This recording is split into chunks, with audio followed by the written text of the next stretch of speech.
At exactly 7:42 p.m. on October 18th, 2023, my older brother placed a white sticker with the number 17 on my shoulder and told me not to move.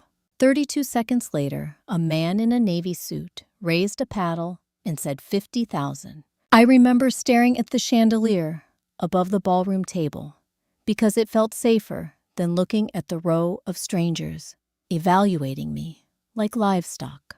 Crystal prisms fractured the light into cold shards that landed across polished silverware, auction catalogs, and the glass of bourbon sitting untouched in front of my father.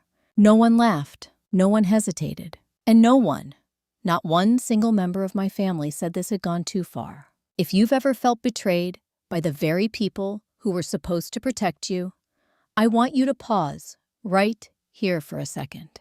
Tell me in the comments, what hurt more, the lie or the silence that came after? Because for me, it wasn't the bidding. It was how normal everyone acted while it happened. My name is Eliza Monroe Caldwell. I was 27 years old that night, living in Denver, Colorado, working 70-hour weeks as a structural estimator for a mid-size commercial construction firm. I made $92,000 a year, had a credit score of 781, and owned exactly one luxury item in my life, a used silver Subaru Outback. I bought myself after 3 years of saving. I had never missed a payment. I had never borrowed money from my family, and I had absolutely no idea why I was standing at an auction table with a number pinned to my dress. The invitation had said it was a private family estate liquidation event. My brother Harrison Caldwell told me it was about selling off some of our late grandfather's assets to settle old business obligations. His exact words. He never said anything about me being part of the inventory. I should have known something was wrong the moment I walked into the ballroom at the Crawford Hotel. There were no paintings displayed, no antique furniture, no jewelry cases, just 22 round tables, each set with bid paddles and printed catalogs. And at the center of the room, a raised platform with a single velvet chair. That was where they made me sit. At first, I thought it was some kind of sick joke, maybe an icebreaker or symbolic stunt to present family representatives to investors. But then the auctioneer cleared his throat and said calmly and professionally, "Lot number 17, personal asset transfer with debt attachment." And that's when the room changed, because the words weren't metaphorical. They were legal. I know that now, because I later saw the contract. The one with my name typed in full. Eliza Monroe Caldwell. Asset classification, transferable guarantor entity. At the time, though, all I knew was that my father wouldn't look at me. My mother kept dabbing her eyes, but never actually cried. And Harrison stood with his hands clasped behind his back, like a banker overseeing a transaction. I whispered to him, "What is happening?" He didn't answer right away. Instead, he leaned down just enough so no one else could hear and said something I will never forget. "It's just paperwork, Liza. Don't make this harder than it needs to be. Just paperwork." As if people got sold every day. As if this was routine. As if I wasn't shaking so badly, I could feel the chair vibrating under me. The bidding started at $20,000. I learned later that number wasn't random. It was the minimum threshold required to legally transfer a debt guarantor agreement under Colorado's private arbitration financial structure. In other words, they had already planned everything. The man who first bid $50,000 didn't even look at me when he spoke. He was reading directly from the catalog. Like I was an item with specifications. And in a way, I was. Because printed under my name were 3 bullet points. Age 27. Occupation licensed.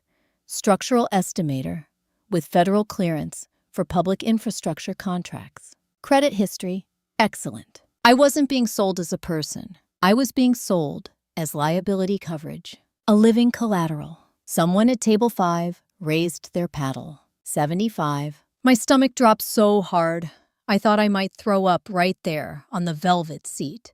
That was when I finally looked at my father, Richard Allen Caldwell, the man who once carried me on his shoulders at the Colorado State Fair when I was 7. The man who used to say I was the strongest of his children. He stared straight ahead and said nothing. Do you know what silence like that feels like? It feels louder than screaming. It feels like someone erased you while you were still breathing. I leaned forward and whispered again, louder this time. Dad, what debt? He didn't respond. But my mother did. She whispered so softly, I almost didn't hear it. It wasn't supposed to get this bad. Not supposed to.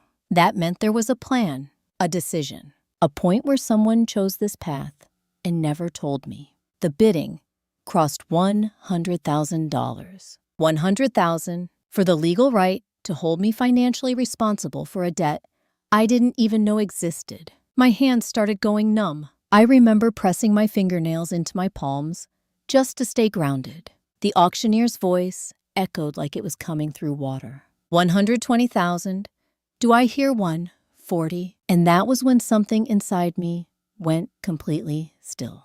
Not panic, not fear, something colder. Because in that moment, I realized one thing with absolute clarity. This wasn't a desperate, last-minute decision. This had been planned for months, maybe years, which meant someone had signed something. Someone had documented something. Someone had lied to me over and over while looking me in the eye.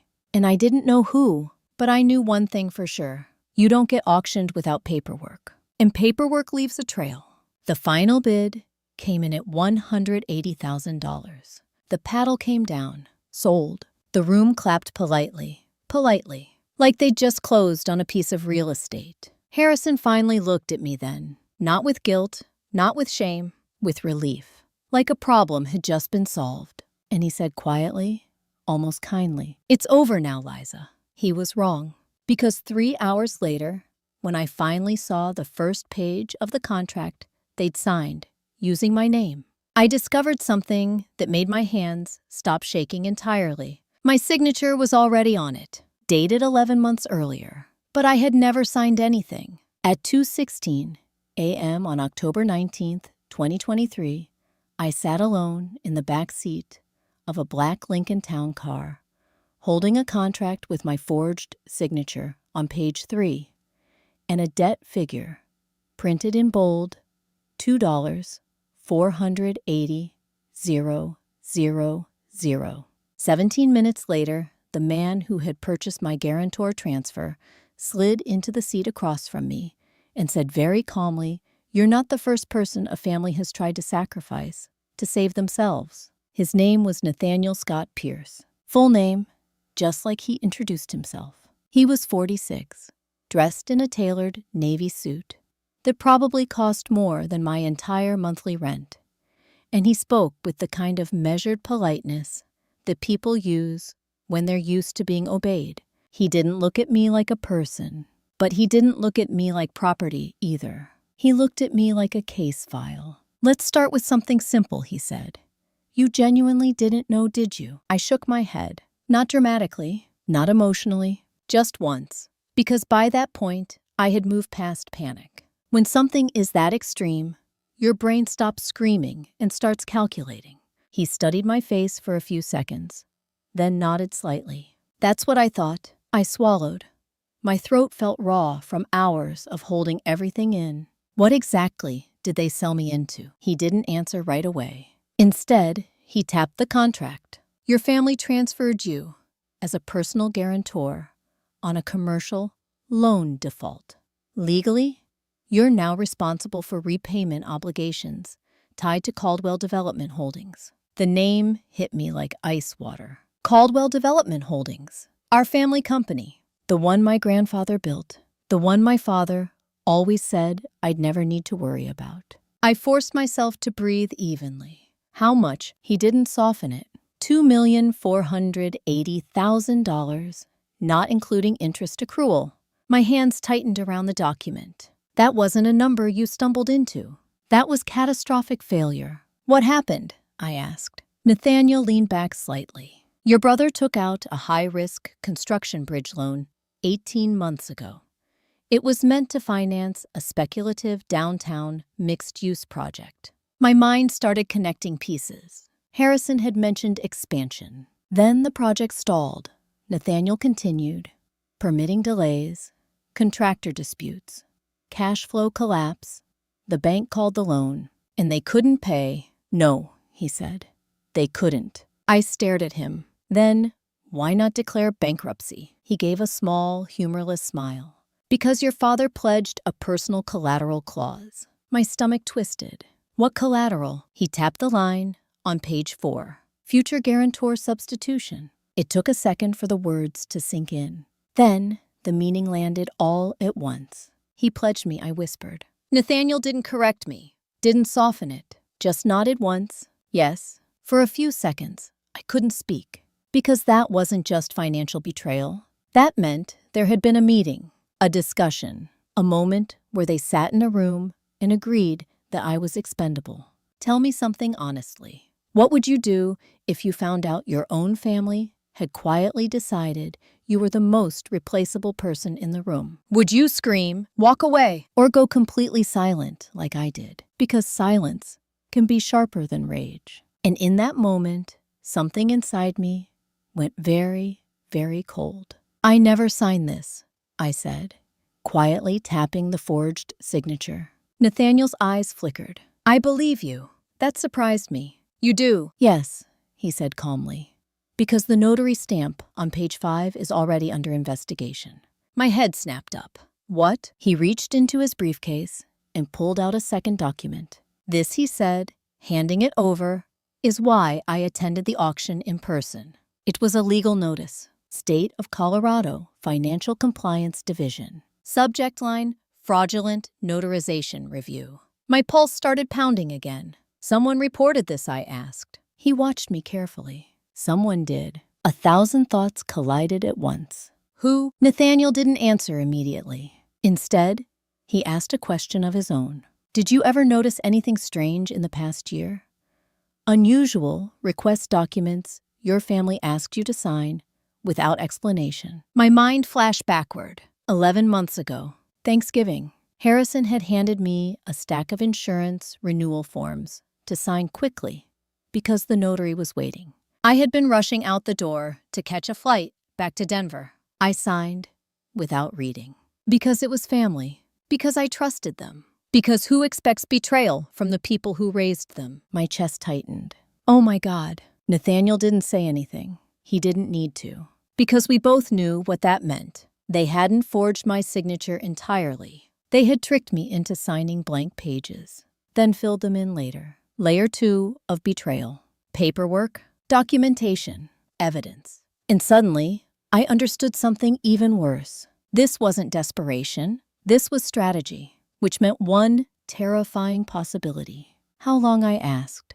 Slowly. Have they been planning this? Nathaniel held my gaze for a long moment. Then he said quietly, at least 14 months. 14 months. 14 months of family dinners, phone calls, holiday visits, all while they knew, all while they prepared to hand me over like a financial shield. My hands stopped trembling completely, not from calm, from something harder, resolve. Nathaniel studied my expression.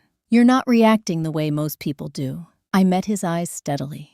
That's because I just realized something. And what is that? I closed the contract. They didn't just betray me. I paused. They committed fraud. For the first time, a flicker of something like approval crossed his face. Yes, he said softly. They did.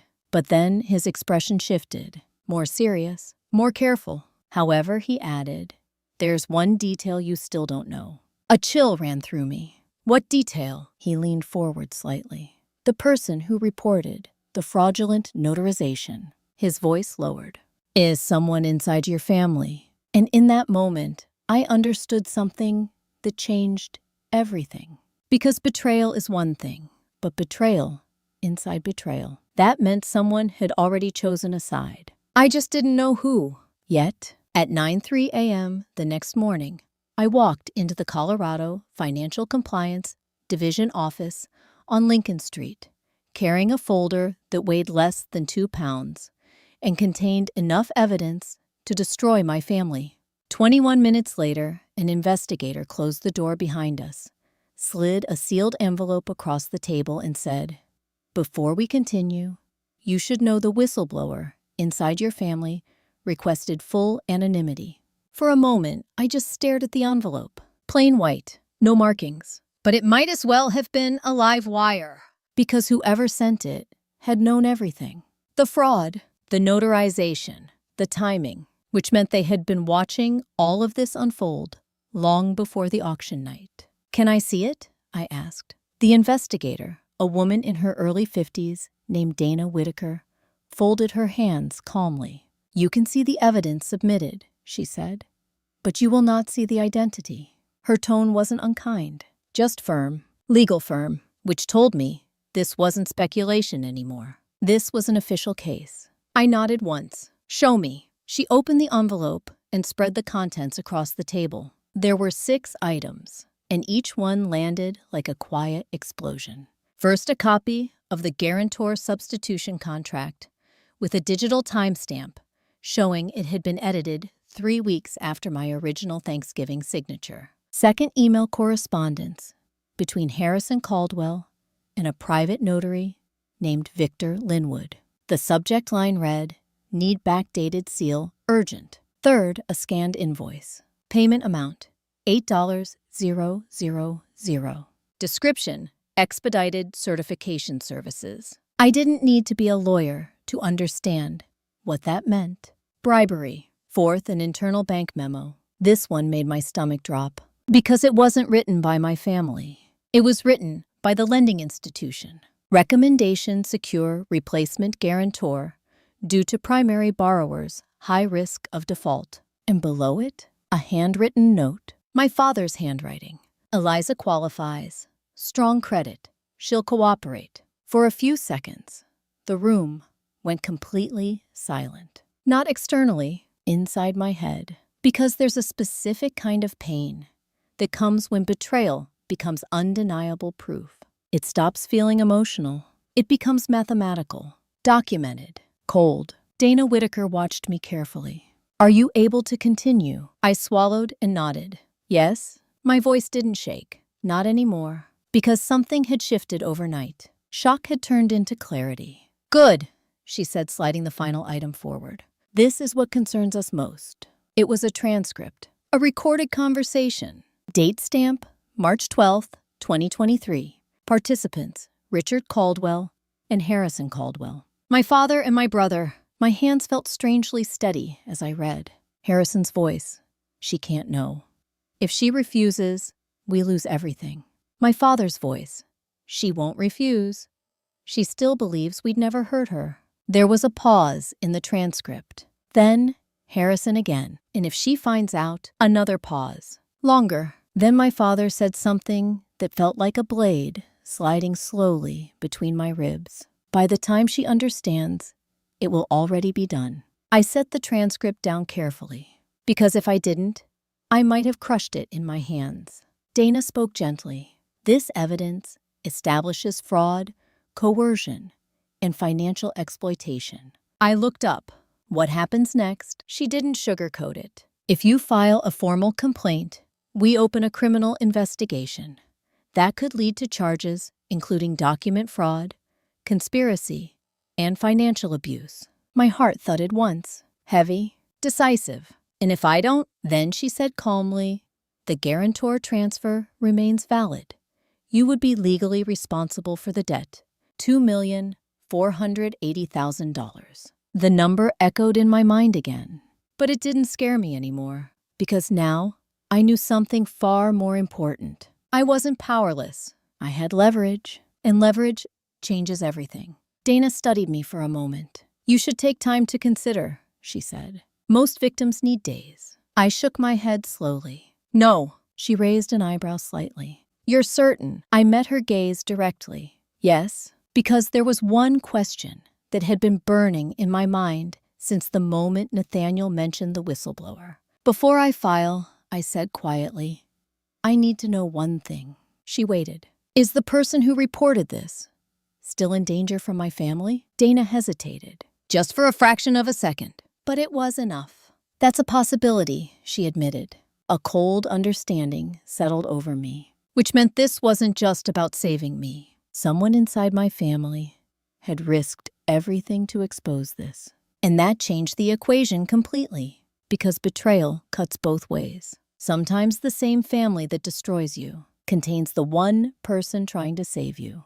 Tell me honestly, if someone secretly protected you while everyone else betrayed you, would you forgive them for staying silent? Or would the silence still feel like betrayal? Because in that moment, I didn't know the answer, but I did know something else, something sharper, more dangerous. I slid the complaint form toward me and picked up the pen. My family thought I'd stay quiet, I said.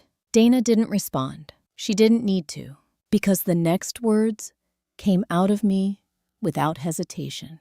They thought I'd protect them. I signed my name, slowly, clearly, this time fully aware of what it meant. And as the ink dried on the page, a single realization settled in my mind with absolute certainty. This wasn't just a legal case anymore. It was a war. Because once the investigation began, my family would find out someone had turned against them. And when they did, they would start looking for the traitor inside their own house. At 6:12 p.m., 3 days later, my father called me for the first time since the auction, and his opening sentence wasn't an apology. It was a warning. You need to withdraw whatever complaint you just filed. Richard Allen Caldwell said, his voice low and tight. You have no idea what you're about to destroy. 17 seconds passed before I answered. Actually, I said quietly, I know exactly what I'm about to destroy. There was silence on the line. Not stunned silence, measured silence. The kind someone uses when recalculating strategy. Because my father had always been a strategist. Even when I was a kid, he treated conversations like negotiations, never reacting emotionally until he knew what position the other person was holding. And right now, he was trying to figure out how much I knew.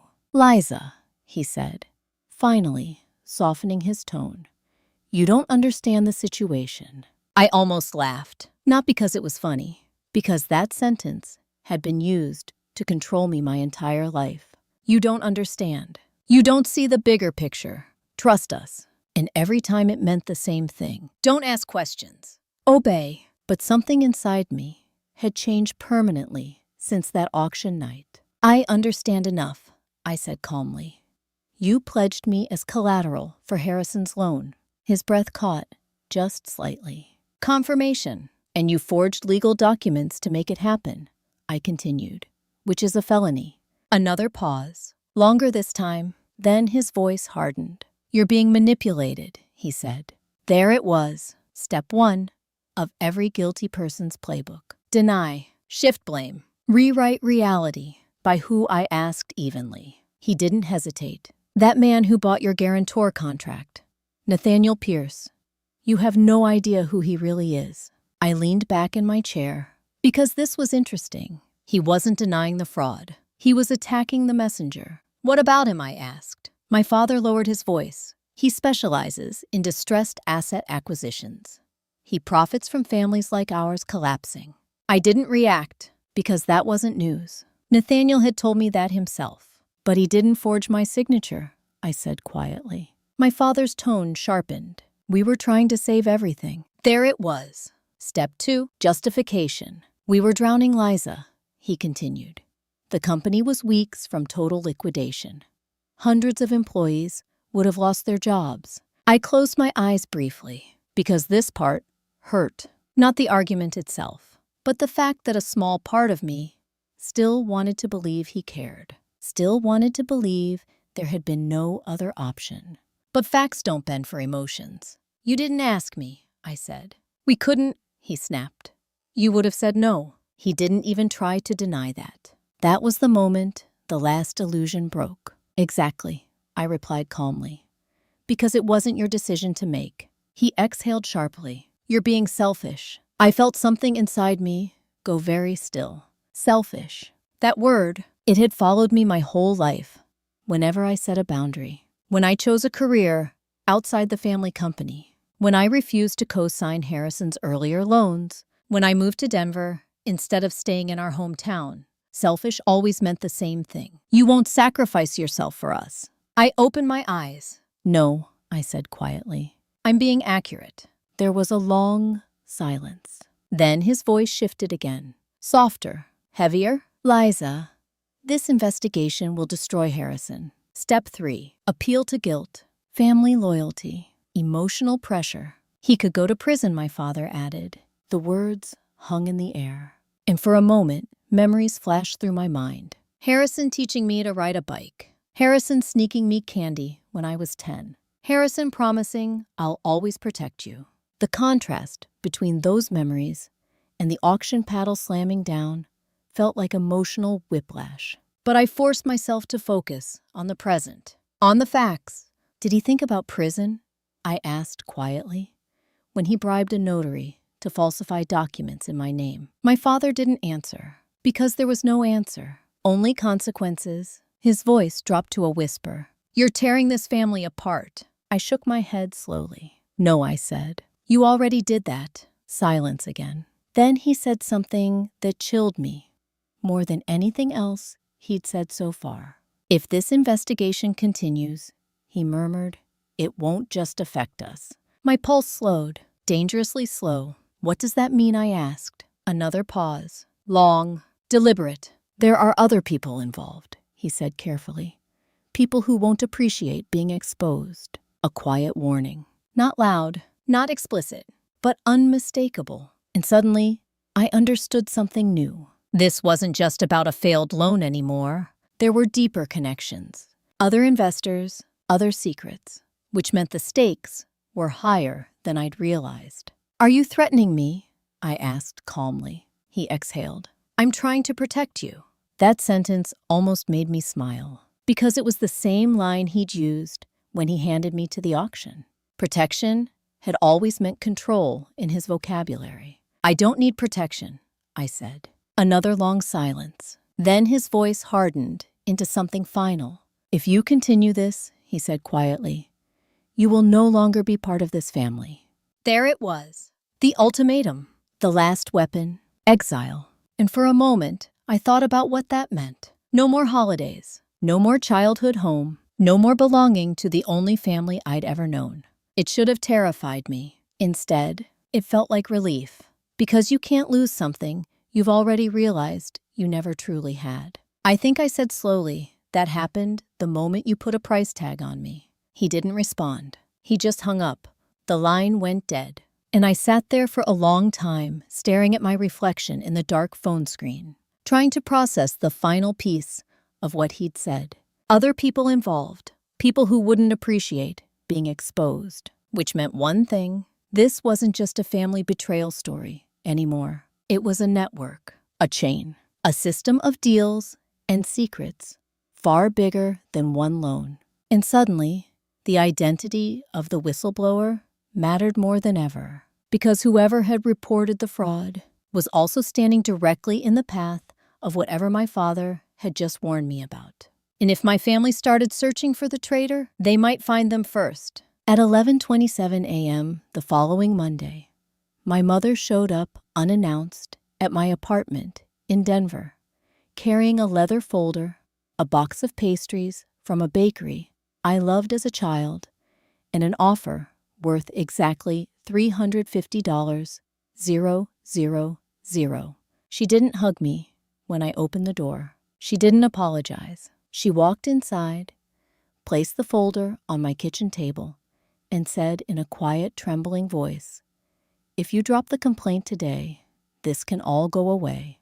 I stared at her for a moment, not with anger, not yet, with something colder, because this wasn't a visit from a mother. This was a negotiation. My mother, Evelyn Marie Caldwell, had always been the family's emotional bridge, the one who softened my father's rigidity and Harrison's ambition. Growing up, she was the one who slipped notes into my lunchbox and whispered that I was the one who saw people clearly.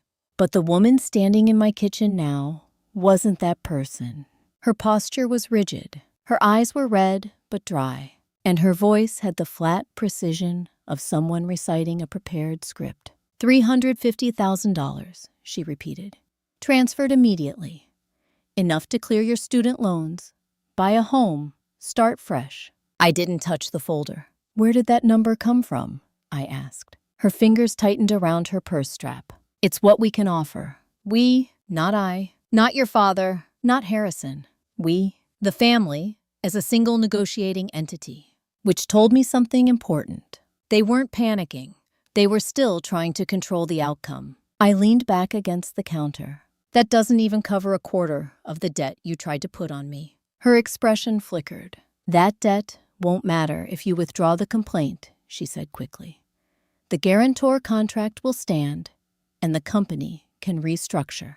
There it was, the real goal. They didn't want peace. They wanted silence. Because if I dropped the case, the fraudulent documents would never be legally challenged, and I would remain responsible for the loan, forever. Mom, I said quietly, you're asking me to accept being sold. Her jaw tightened. That's not what happened. I held her gaze. Then, what do you call an auction with a bid paddle and a final sale price? She looked away, and that more than anything else, told me she knew the truth. Tell me something honestly. What hurts more, being betrayed by someone who hates you, or being betrayed by someone who still claims to love you while doing it? Because that was the moment the emotional weight hit me. Not rage, not devastation, just a heavy, quiet grief. I didn't know it would go that far, she whispered.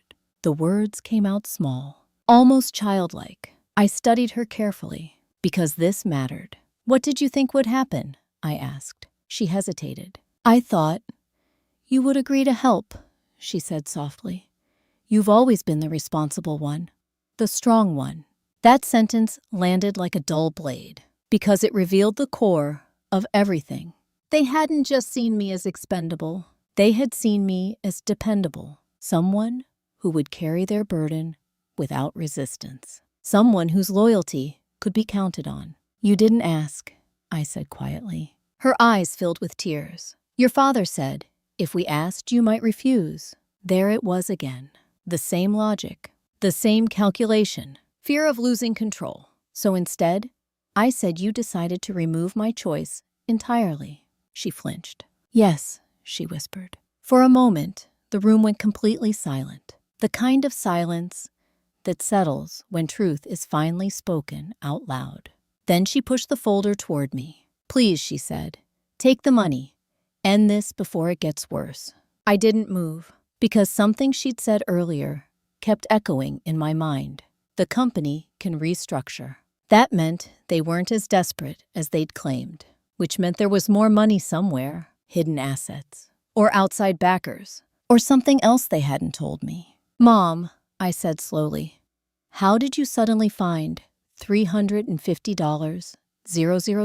She hesitated. Too long.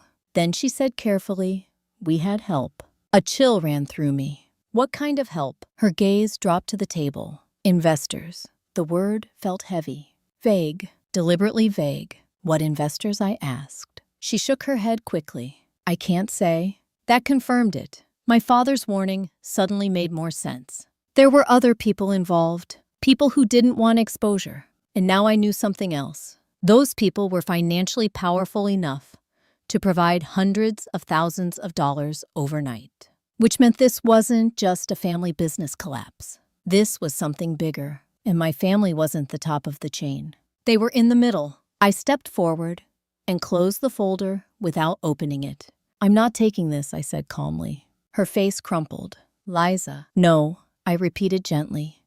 Because this isn't about money anymore. She stared at me, eyes wide. Then, what is it about? I held her gaze. It's about the fact that you treated me like an asset instead of a daughter. Tears finally spilled down her cheeks. We were trying to save the family. I shook my head slowly. You were trying to save the company. And those weren't the same thing. Not anymore. Her shoulders slumped, as if something inside her finally broke. Your father won't stop, she whispered. You don't understand how far this goes. I felt my pulse slow again. What does that mean? She looked up at me. with an expression I'd never seen before. Fear, real fear. He owes people, she said quietly. Not just the bank. A cold wave moved through my chest. What people? Her voice dropped to almost nothing. People who don't lose. The words hung in the air like a warning bell. And suddenly, I understood why she had come in person. This wasn't just a bribe. It was a plea. Because whatever network my father had gotten involved with, it wasn't something you could simply walk away from. And if the investigation exposed it, there would be consequences. Not just legal ones, something heavier, something dangerous. I watched my mother carefully, and in that moment, a terrifying realization settled into place. The whistleblower inside my family wasn't just trying to save me. They were trying to stop something much bigger from happening. And if my father discovered who it was, that person might not survive it. At 8:41 p.m. on October 27th, 2023, I received an anonymous text message containing exactly 9 words and 1 photo. The message read, "Stop asking questions about the investors.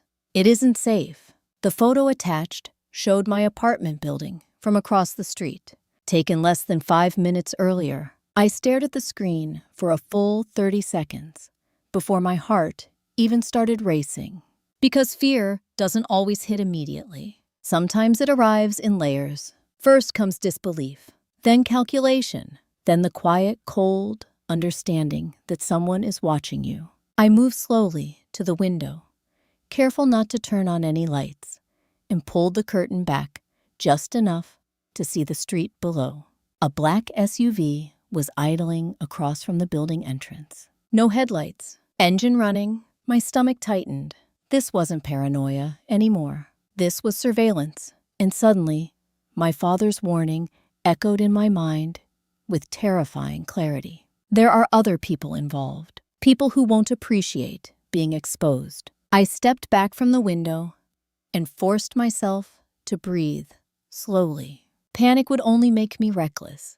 Reckless people make mistakes. And right now, mistakes could cost more than money. They could cost safety. I typed a reply. "Who is this?" The response came instantly. Someone who already tried to protect you once. My pulse dropped into a steady, heavy rhythm. Because there was only one person that could mean the whistleblower. "You reported the fraud," I typed. 3 dots appeared, then disappeared, then appeared again. Finally, a reply came. "Yes." I sank into the edge of my couch, staring at the screen. This was the first direct contact, the first confirmation, and it changed everything. Because until now, the whistleblower had been an abstract ally. Now they were a real person, someone close enough to know my movements, close enough to take that photo. "Why warn me now?" I typed. The response took longer this time, almost a full minute. "Because you don't understand how dangerous this is becoming." A cold weight settled in my chest. "What aren't I understanding?" I asked. The reply came in 2 messages. First, your father didn't just borrow money. Then, he guaranteed returns. I frowned. Guaranteed returns. That wasn't how normal loans worked. That was investment language. Risky investment language. "What kind of returns?" I typed. The answer came back. On paper, 18% annually. My breath caught. 18%. That wasn't just high. That was impossible in legitimate commercial financing. Anything above 10, 12% in private lending was considered extremely risky. 18% meant one thing: predatory capital or something worse. And if he couldn't pay, I asked. There was a long pause. Long enough that I wondered if the whistleblower had stopped responding. Then the final message came. "Then the investors don't lose." The words sat on the screen like a threat. Because now, the full picture was starting to form. My father hadn't just defaulted on a bank loan. He had promised private investors a guaranteed return, which meant he had taken on personal liability far beyond the company itself. And when the project failed, he had needed someone else to absorb that liability. Someone with strong credit. Someone legally clean. Someone expendable. Me. I felt something inside me harden completely. Not fear. Not anymore. Clarity. Because now I understood something critical. This wasn't just financial fraud. This was a survival move. My father hadn't sold me to save the company. He had sold me to save himself from people who don't lose. I typed slowly. Are they criminals? The typing dots appeared, then vanished. When the reply came, it was careful. They're not criminals on paper. That answer was more chilling than a direct yes, because it meant they operated legally, technically, through contracts, through pressure, through systems that left no fingerprints. What do they want from me? I asked. The response came immediately. They want silence. I swallowed. Or there was another long pause. Then, or compliance. Compliance. The word echoed in my mind. It meant paying the debt, accepting the guarantor role, taking responsibility quietly. And if I refused, I didn't need the whistleblower to answer that. I already understood, because intimidation had already begun. The photo, the SUV, the warning. This was escalation. Tell me honestly, if you discovered the people coming after you weren't breaking the law, but were powerful enough to bend it around themselves, would you keep fighting? Or would you walk away to stay safe? Because in that moment, for the first time, I felt the true weight of what I had started. This wasn't just a family conflict anymore. This was a collision with a system designed to crush resistance quietly. I looked down at my phone again. One more question, I typed. Why are you helping me? The reply took almost 2 minutes to come. When it did, it was only 5 words. Because I couldn't stop it. My chest tightened. Because that answer carried guilt, regret, and something deeper. It meant the whistleblower had been there when the decision was made. In the room, close enough to witness everything. Close enough to try and fail to stop it. I stared at the message, a realization slowly taking shape in my mind. The whistleblower wasn't just someone inside my family. They were someone who had participated, someone who knew every detail, someone who carried responsibility. And suddenly, a terrifying possibility surfaced. What role did you play? I typed. The typing dots appeared, stayed, stopped, appeared again.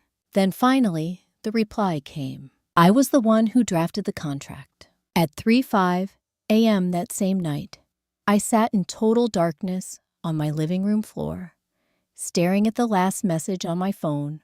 I was the one who drafted the contract. For almost 12 minutes, I didn't move, didn't type, didn't breathe deeply, because something inside me had gone completely, dangerously quiet. Not shocked, not angry, still, like a frozen lake right before the ice cracks. The whistleblower hadn't just known about the betrayal. They had helped build it, which meant they weren't just a witness. They were part of the machinery that had nearly destroyed me. I finally typed back. Why? The response came slowly, not like before, as if each word cost effort. Because I thought it was temporary. I felt my jaw tighten. Temporary. Like selling someone's financial future could ever be temporary. Explain, I wrote. 3 dots appeared, then vanished, then appeared again. Finally, your father told me it would never be executed. My pulse slowed, dangerously slow. What do you mean? The reply came in 2 parts. He said the guarantor substitution clause was only a contingency, something to reassure investors. A cold realization slid into place. This wasn't a sudden betrayal. This had been staged from the beginning. They planned to use it all along, I typed. A long pause followed. Then, I didn't believe that at first. My throat tightened because I could hear the regret behind the words. What changed? I asked. The answer came immediately this time. The auction. I closed my eyes. Of course, whoever they were, they hadn't expected it to go that far. Hadn't expected my family to actually sell me. That meant one thing. There had been a line, and my family had crossed it. You tried to stop it? I asked. Yes. That single word carried more weight than any explanation. How I typed?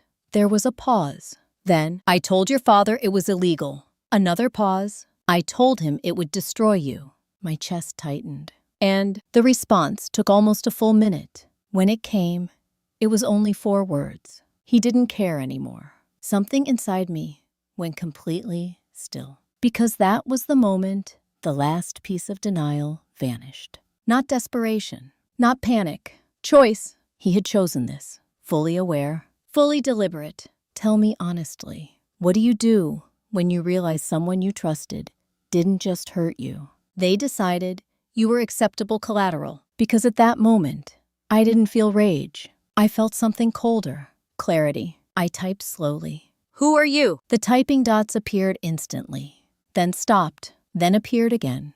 Finally, the reply came. I can't tell you yet. My jaw tightened. Why not? The answer came right away. Because I'm still inside. A chill ran through me. Still inside.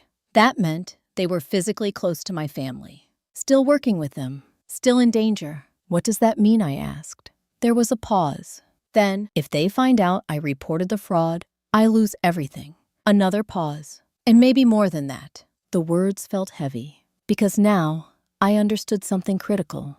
The whistleblower wasn't just risking their career.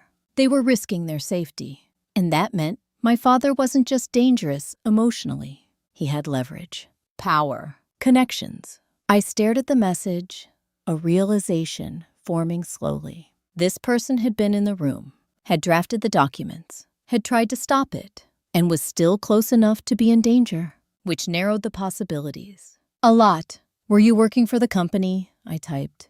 Yes. Legal department. A long pause. Then, yes. My pulse quickened slightly, because that left very few people. I knew exactly who handled Caldwell Development's legal affairs. One name surfaced immediately. But I didn't type it. Not yet. Instead, I asked the question that mattered most. Why warn me now? The answer came faster than any before. Because the investors know about the investigation.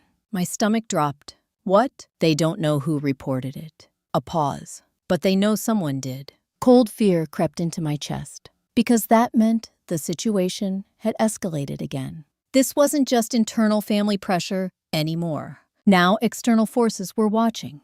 Are they looking for me? I asked. The reply came instantly. Yes. My hands tightened around the phone. How? Another quick response. They believe you're the weak link. Weak link. The phrase echoed in my mind. Because it meant they saw me as predictable.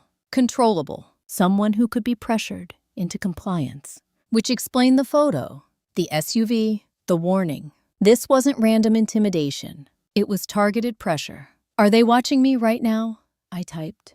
The typing dots appeared. Stopped. Appeared again. Then, yes, my heart didn't race. It slowed. Very slow. Because fear had passed its peak. And what remained was something more dangerous. Focus. I stood up and walked to the window again. This time, I didn't hide. I pulled the curtain back fully and stared directly at the black SUV across the street. Its windows were tinted, opaque, but I knew someone inside could see me clearly, so I didn't look away. I held that gaze for 10 full seconds. Then I let the curtain fall closed again, and I typed one final question. What happens next? The response came after a long pause, long enough to feel heavy. Then the message appeared. They're planning to make you an offer. My pulse thudded once. What kind of offer? The typing dots flickered. Then the final reply came. 1. You're not supposed to refuse. At exactly 10:02 a.m. the next morning, a man in a charcoal suit knocked on my apartment door, holding a leather portfolio and a sealed envelope stamped with the words, Private Settlement Offer. He introduced himself in a calm, practiced voice. My name is Daniel Everett Holbrook.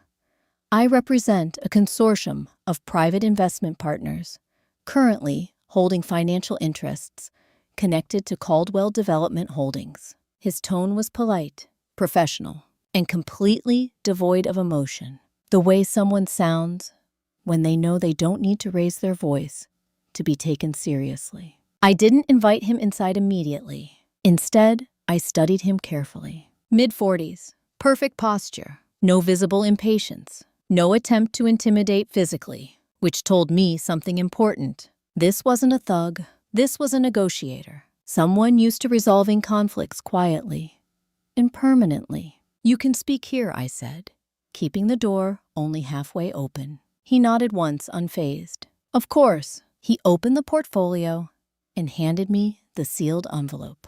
"Before you review the contents, I want to clarify something," he said calmly. "This is not a threat. It is an opportunity."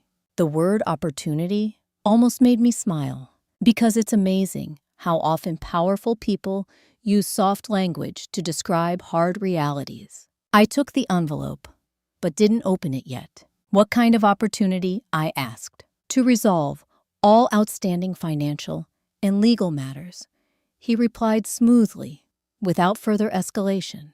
There it was, the core message. Stop the investigation. Accept terms. Make everything disappear. "Does that include the fraudulent contract?" I asked. He didn't flinch. "It includes replacing it." My pulse slowed. "Replacing, not canceling. Replacing."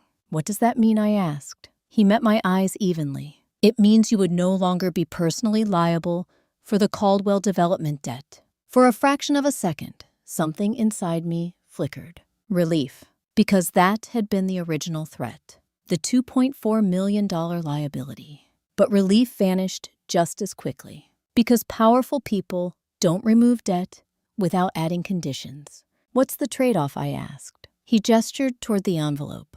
"The details are inside." I opened it slowly. Inside were 3 documents. The first was a formal debt release agreement. It stated clearly that if I signed all guarantor obligations tied to Caldwell, development would be nullified. My name would be removed entirely. The second document was a non-disclosure agreement, 37 pages long. The penalty section alone covered 4 pages. Financial damages for breach $5, 0, 0, 0, 0, 0, 0. The third document made my stomach tighten, because it wasn't legal language. It was a summary sheet. And at the top, in bold letters, it read, "Cooperation terms." Below that were 3 bullet points. "Withdraw the fraud complaint immediately. Provide a written statement confirming the guarantor agreement was voluntarily signed. Agree to no future legal action against Caldwell Development Holdings or associated investors." I looked up at Daniel Holbrook. "So you want me to lie?" I said calmly. He didn't deny it. "We want you to clarify," he replied. That word hung in the air like smoke. Clarify, not lie, because language matters when you're trying to make coercion sound reasonable. "What happens if I don't sign?" I asked. He didn't answer right away. Instead, he folded his hands calmly. "The debt release offer would be withdrawn," he said. "That's it?" I asked. He held my gaze. "No, one word. Quiet, heavy, because everything unsaid sat behind it." And then I pressed. His tone remained steady. "Then the legal process continues." That was technically true, but we both knew it wasn't the full story. The surveillance, the intimidation, the warning texts, all of it told me the real consequences wouldn't stay inside courtrooms. Tell me honestly, if someone offered to erase your worst problem in exchange for rewriting the truth, would you consider it? Because in that moment, I understood exactly why this offer existed. They didn't just want silence. They wanted legitimacy. If I signed, it would transform fraud into consent. It would rewrite history and legally protect everyone involved. I placed the documents back in the envelope. "Why me?" I asked quietly. He tilted his head slightly. "Because you are central to the dispute." "No," I said, holding his gaze. "Why offer this at all? You could just fight it legally." For the first time, something shifted in his expression. Not fear, not anger, calculation. "Because litigation creates exposure," he said carefully. "Exposure creates risk. Risk affects everyone involved." There it was. The real reason. They weren't afraid of losing the case. They were afraid of what might surface during it, which meant there were secrets still buried. Secrets bigger than the fraud itself. "Is my father aware of this offer?" I asked. "Yes." My jaw tightened slightly. "And Harrison?" "Yes." So this wasn't separate from my family. This was coordinated, which meant they had already chosen a side. "Not mine. Do they know you're here today?" I asked. He nodded once. "They approved this meeting." Of course they did, because this wasn't just an investor negotiation. It was a final attempt to control me. I closed the envelope and handed it back. "I need time," I said. He accepted it without resistance. "Take 48 hours," he replied calmly. "After that, the offer expires." 48 hours. A deadline. Pressure. Standard negotiation tactics. But as he turned to leave, he paused and added one final sentence. Something that chilled me more than any threat could have. "Miss Caldwell," he said quietly, "some conflicts end in court." He met my eyes steadily. Others end in consequences. Then he walked away down the hallway without another word. I closed the door slowly, locked it, and stood there for a long time staring at the wood grain. Because now, everything was clear. This wasn't just about choosing between debt and freedom. It was about choosing between truth and safety. And for the first time, I realized something terrifying. The whistleblower had warned me about danger, but they hadn't told me the most important detail yet. Because if the investors were this desperate to silence me, it meant there was something buried in that investigation. Something far bigger than my family's fraud. At 11:58 p.m. that same night, my phone vibrated once with a new message from the whistleblower, and the first line made my stomach drop instantly. "They're not offering you a settlement to protect your father." A second message arrived before I could reply. "They're offering it to protect themselves." I sat up slowly on the couch, the glow from the phone screen casting a cold light across the room, because I had already suspected that. But seeing it confirmed, plain direct, shifted something deeper inside me. This wasn't about family anymore. This was about exposure. "What exactly are they hiding?" I typed. The response took longer than usual, long enough that I could almost feel the hesitation through the silence. Then, finally, 3 words appeared. "Investment laundering structure." My pulse slowed, because I knew enough about finance to understand what that meant. Not traditional money laundering, something more technical, more legal. A system designed to move money through legitimate-looking investments to conceal its true origin. "Explain," I wrote. The reply came in several parts, one message at a time.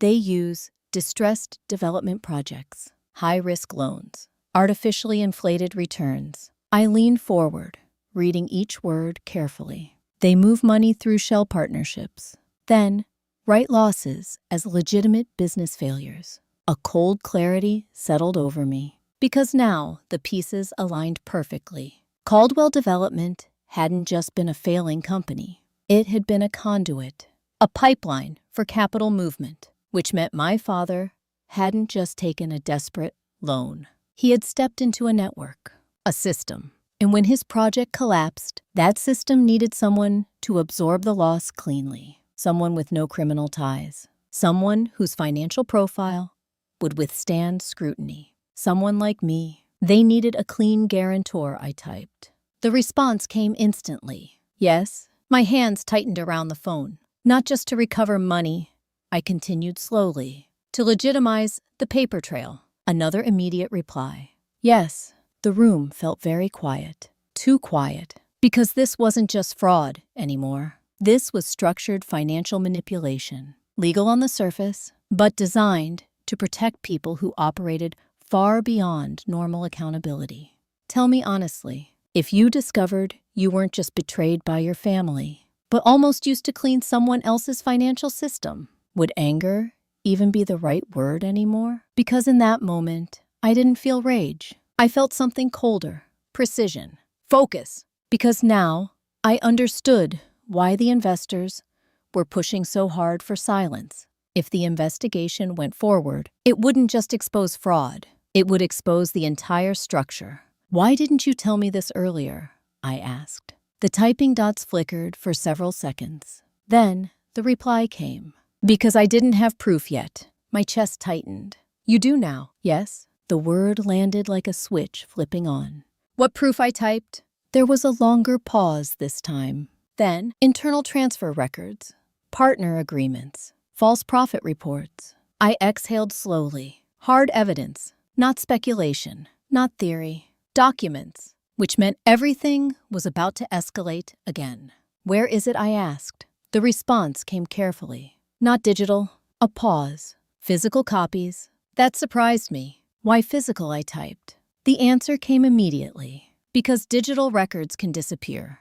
I nodded slightly, even though they couldn't see me. Of course, a system that's sophisticated would control its digital footprint tightly. Physical documents were harder to erase, harder to trace, and harder to dispute once revealed. "Where are they?" I asked. There was a long pause, long enough that I wondered if they would answer at all. Then the message finally appeared. "In a safety deposit box." My pulse quickened slightly. "Under your name?" "No." Another pause. "Under mine." I leaned back slowly, because that meant one thing. The whistleblower had already planned an exit strategy, had already gathered evidence, had already prepared for this moment, which meant they knew how dangerous the situation truly was. "What happens if they discover you?" I asked. The reply came instantly. "I lose my career." A pause. "Maybe more." The same phrase as before. "Maybe more," which meant the risk extended beyond professional consequences. I swallowed. "Why take that risk?" I typed. The response came slowly, almost carefully. "Because I watched them decide to destroy you." My chest tightened. "I sat in that room," the next message read. "I heard your father say your name, like you were a financial instrument." Another message followed, and I did nothing. I closed my eyes for a moment, because now I could feel the weight behind their actions. This wasn't just about stopping fraud. It was about guilt, redemption, a chance to correct a failure. "What do we do next?" I typed. The response came quickly. "You don't accept the settlement." That answer didn't surprise me, but the next message did. "You force them into public exposure." My pulse thudded once. How, I asked. There was a pause. Then the final reply came. "You make them believe you're going to sign." I sat up straighter, because that changed everything. "You mean pretend?" I typed. "Yes." Another message appeared immediately after. "They're planning a formal settlement signing." A pause. "With witnesses." My breath caught slightly. What kind of witnesses? The answer came in a single line. "Investors, legal representatives, and your family." A cold realization slid into place. A public event, not open to the general public, but large enough to create legitimacy. A stage where everything would be finalized and documented, which meant it could also become something else. A place where truth could be revealed. "You want me to expose them there?" I typed slowly. The reply came instantly. "Yes." Another message followed.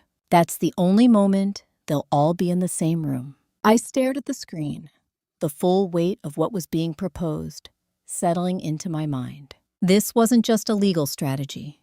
This was a calculated confrontation, one that would force every player into the open simultaneously. High risk, high impact, irreversible, because once that happened, there would be no quiet resolution, no private settlement, no controlled narrative, just exposure and consequences. I typed one final question. "When is the signing?" The typing dots appeared, stayed. Then the answer came. 3 days from now." A pause. Blackstone Conference Center. My pulse slowed into a steady, dangerous rhythm. Because now, everything had a timeline, a location, and a battlefield. And for the first time since the auction night, I realized something with absolute certainty. The moment they thought they would secure my silence would be the exact moment everything collapsed. At 1:14 p.m. on November 2nd, 2023, I walked into the Blackstone Conference Center, holding a leather folder that appeared to contain a signed settlement agreement, and inside it were 32 pages of evidence capable of collapsing every person in that room. The signing event was scheduled for 1:30. 26 minutes. That was how long it would take for everything to change. The private conference hall had been arranged like a corporate closing ceremony.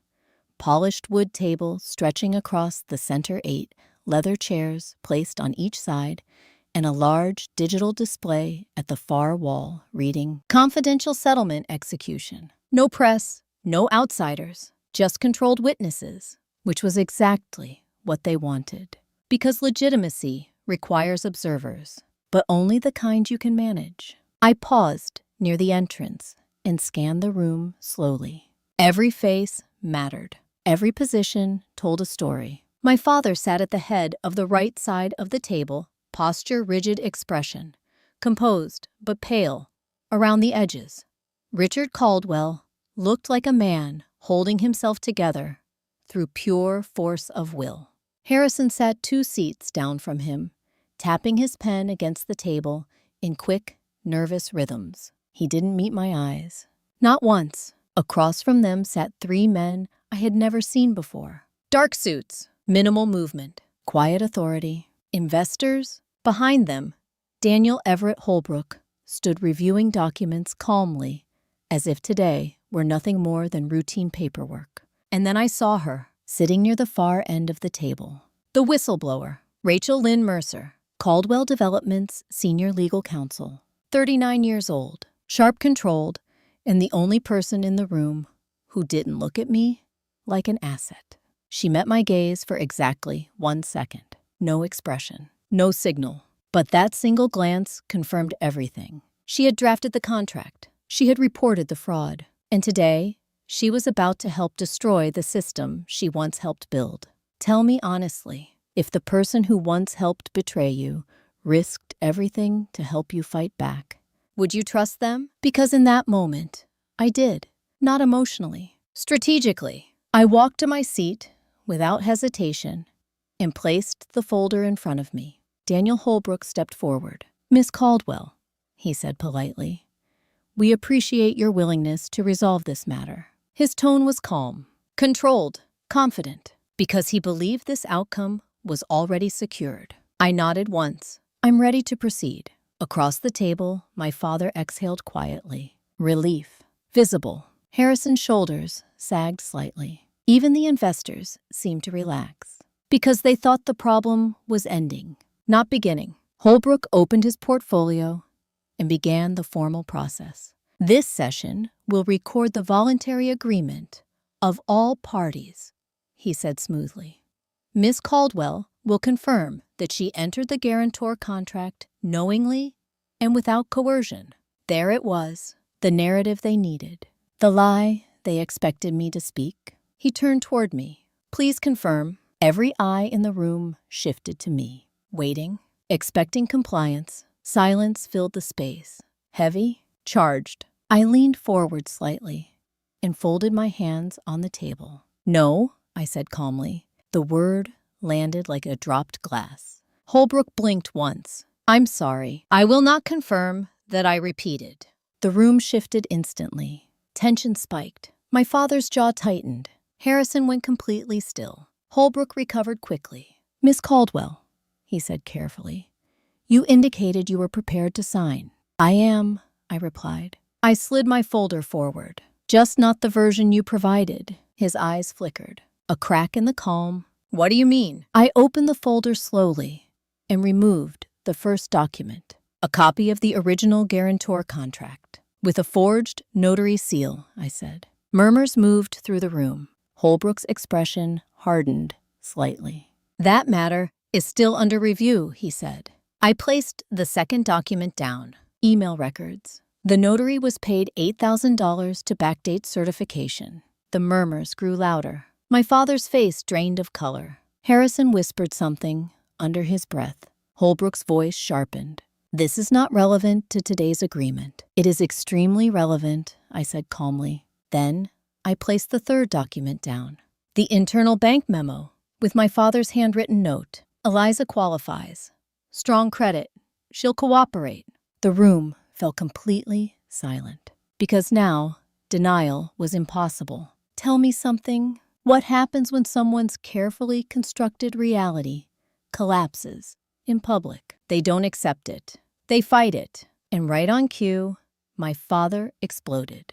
"This is manipulation," he snapped, rising from his chair. "She's being coached to sabotage this process." There it was. Step 1, denial. I didn't raise my voice. I didn't react emotionally. I simply placed the fourth document on the table.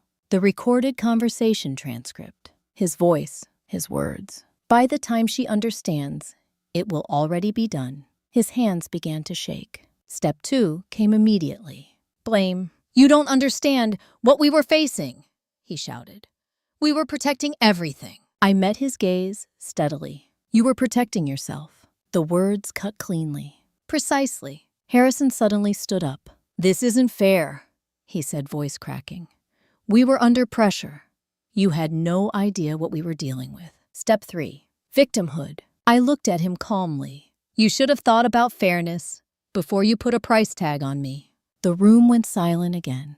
Because truth has a way of ending arguments. But we weren't done. Not even close. I turned slowly toward the investors, the men who had remained silent until now, and I placed one final document on the table. Rachel Mercer's evidence summary. Title page in bold letters. Structured investment laundering report. Holbrook's composure finally broke. What is this? He demanded. I held his gaze steadily. This, I said quietly, is why you needed my silence. The air in the room felt electric, because everyone understood instantly. This wasn't just a family fraud anymore. This was exposure of something far bigger. And as I watched the color drain from Holbrook's face, I realized something with absolute certainty. The moment they thought they were about to secure control was the exact moment they lost it forever. At 1:42 p.m., exactly 12 minutes after I placed the laundering report on the table, the first investor stood up so abruptly, his chair scraped loudly across the polished floor.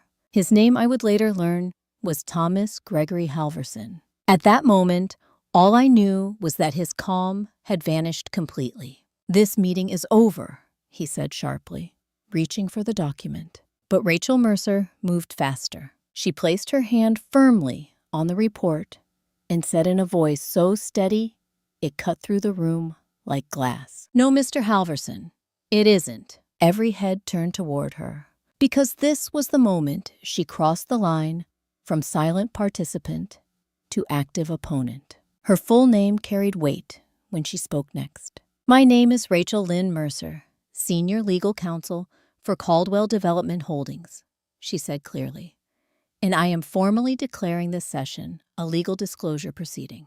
The air in the room shifted instantly. Holbrook's face hardened. You do not have that authority, he said coldly. Rachel didn't look at him. She looked directly at the investors. Yes, she replied calmly. I do, under Colorado financial reporting law, when evidence of systemic investment misrepresentation is presented. Silence fell, heavy, because legal language changes power dynamics. And Rachel was using it precisely. Tell me something honestly. Have you ever watched someone who was once part of a system turn against it in real time? It's not loud. It's not dramatic. It's surgical. And that's exactly what she was doing. She opened the report and began speaking with quiet clarity. Over the past 18 months, multiple distressed development loans were used as vehicles to cycle investor capital through layered partnerships, she said. These arrangements produced artificially inflated profit statements while concealing underlying losses. Holbrook slammed his palm on the table. Stop this immediately. Rachel didn't flinch. Failure to disclose these mechanisms constitutes financial misrepresentation under federal securities law. The investors exchanged sharp glances, because now this wasn't just internal conflict. This was legal exposure. My father suddenly stepped forward, his voice cracking with desperation. This has nothing to do with us, he insisted. We were victims of the same system. Step 4, the collapse. Blame shifting to survival mode. But the truth doesn't stop once it starts moving. Rachel turned calmly toward him. Mr. Caldwell, she said, you signed partnership acknowledgments, confirming awareness of the capital cycling structure. She slid a document forward. His signature, clear, undeniable. His shoulders sagged. And for the first time in my life, Richard Caldwell looked small. Harrison sank back into his chair, his face pale and stunned. Dad, he whispered, but there was nothing left to say, because this was the moment reality replaced narrative. I remained silent, watching everything unfold. Because revenge doesn't require shouting. Sometimes it requires stillness, precision, and timing. Holbrook finally spoke again, his voice tight. "You are making a serious mistake, Miss Mercer." Rachel met his gaze calmly. "No," she said. "I'm correcting one." The room went completely still, because everyone understood what she had just done. She hadn't just exposed evidence. She had aligned herself against the investors publicly, irreversibly, and that meant she was no longer protected by their system. She was now a threat, but she didn't stop. She turned toward me. "Eliza Monroe Caldwell," she said clearly, "the guarantor contract tied to your name is legally invalid due to fraudulent notarization and coercive execution." My chest tightened because hearing those words, spoken aloud, in front of everyone, felt like chains falling away. She continued calmly. "Furthermore, any attempt to enforce debt liability against you constitutes financial abuse under Colorado statute." Holbrook's jaw clenched. "You cannot make that determination." "I don't need to," Rachel replied evenly. "The evidence will." And in that moment, something shifted permanently in the room, because control had changed hands. The investors were no longer directing the situation. They were reacting. My father sank slowly into his chair, staring at the table. Harrison looked at me for the first time since the meeting began. His eyes were wide, broken. "Liza," he whispered. But I didn't respond, because this wasn't the time for emotional closure. This was the time for final truth. "Tell me honestly, what would you say in the moment when the people who betrayed you finally understood they had lost all power over you?" For me, the answer was simple. I stood slowly and spoke quietly. "You didn't lose everything because of a failed project," I said. I met my father's eyes steadily. "You lost everything the moment you decided I was expendable." The words landed with finality. No anger, no drama, just truth. And truth has a way of ending wars. But there was one final step left. Because exposure alone doesn't create consequences. Evidence must leave the room. Rachel closed the report calmly and looked toward the door. "They should be here now," she said. Holbrook's head snapped up. "What do you mean?" Rachel's voice remained steady. "I mean, the Financial Compliance Division has been notified." The words echoed through the room. Because now, everyone understood. This wasn't just exposure. This was enforcement. And right on cue, the conference hall doors opened. At 1:58 p.m., 16 minutes after the conference hall doors opened, 2 investigators from the Colorado Financial Compliance Division stepped inside carrying official folders and badges that changed the atmosphere of the room instantly. The air felt different the moment they entered. Not tense, not chaotic, final, because authority has a very specific presence. It doesn't shout, it doesn't argue, it simply arrives and makes everything else stop. Dana Whitaker led them in her posture, calm, her eyes moving steadily from face to face as she assessed the scene. Behind her stood a federal securities investigator, whose badge read, Office of Financial Enforcement. He didn't speak at first. He didn't need to, because everyone in that room already understood what his presence meant. My father's hands trembled visibly on the table. Harrison looked like he might collapse entirely. Holbrook's jaw was tight, his composure hanging by a thread. And the investors, for the first time since I'd seen them, they looked uncertain. Because systems that operate quietly rely on invisibility. And today, invisibility had just ended. Dana's voice was calm but firm. This session is now an official, investigative proceeding, she said. All parties are required to remain available for questioning. No one argued. No one moved. Because at that moment, the power dynamics were no longer negotiable. Rachel Mercer stepped forward and handed over the evidence binder. Her hands were steady, not defiant, not dramatic, just resolute. And I realized something then. Courage rarely looks loud. Sometimes it looks like someone quietly deciding they will no longer participate in harm. The federal investigator flipped through the first pages quickly, his expression sharpening as he read. "This is substantial," he said. Holbrook finally spoke, his voice tight. "You have no jurisdiction over private investment agreements." The investigator looked up calmly. "We do, when those agreements involve financial misrepresentation across state lines." Holbrook fell silent because there was no counter-argument to facts. I remained seated, watching everything unfold. And for the first time in months, I felt no fear, no anger, just something I hadn't felt in a very long time. Relief, deep, steady, final, because the weight I had carried since the auction night was gone. Not because my family had apologized, not because they understood, but because the truth was now larger than any of them. And truth once released doesn't belong to anyone anymore. It moves on its own. My father finally looked at me again. His eyes were hollow, not angry, not defensive, just empty. "Eliza," he whispered. The way he said my name sounded unfamiliar, like he was seeing me for the first time, without the lens of expectation or control. I held his gaze calmly, but I didn't respond, because some conversations don't need words. They end when reality becomes undeniable. Harrison broke first. Tears streamed down his face as he buried his head in his hands. "I didn't think it would go this far," he choked. The words echoed something my mother had said weeks earlier. I didn't think. That was always the truth.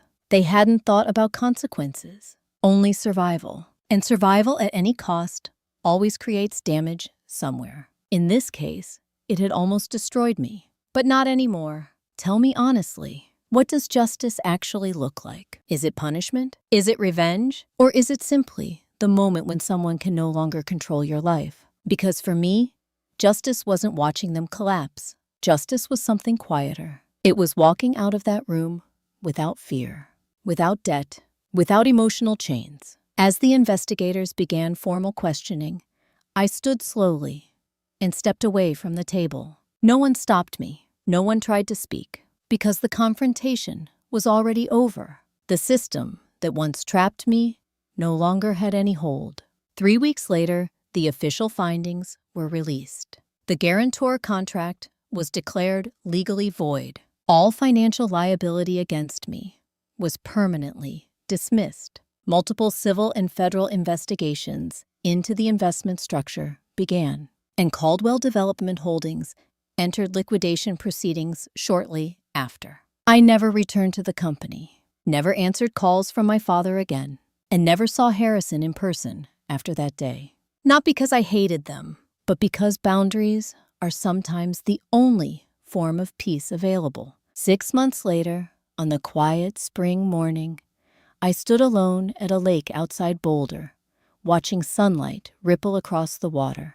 No phone, no legal documents, no noise, just stillness, the kind of stillness that only comes after surviving something that once felt impossible. Rachel Mercer had resigned from her position and relocated out of state. We spoke once after everything ended. She apologized. Not dramatically, not emotionally, just honestly. And I told her something I had learned through all of this. "You didn't save me," I said. She looked surprised. "I saved myself," I continued quietly. "You just chose not to stop me, and that was enough." Because healing doesn't require perfect endings. It requires clarity, choice, and the ability to walk forward without carrying the past like a chain. Before you go, I want to ask you something.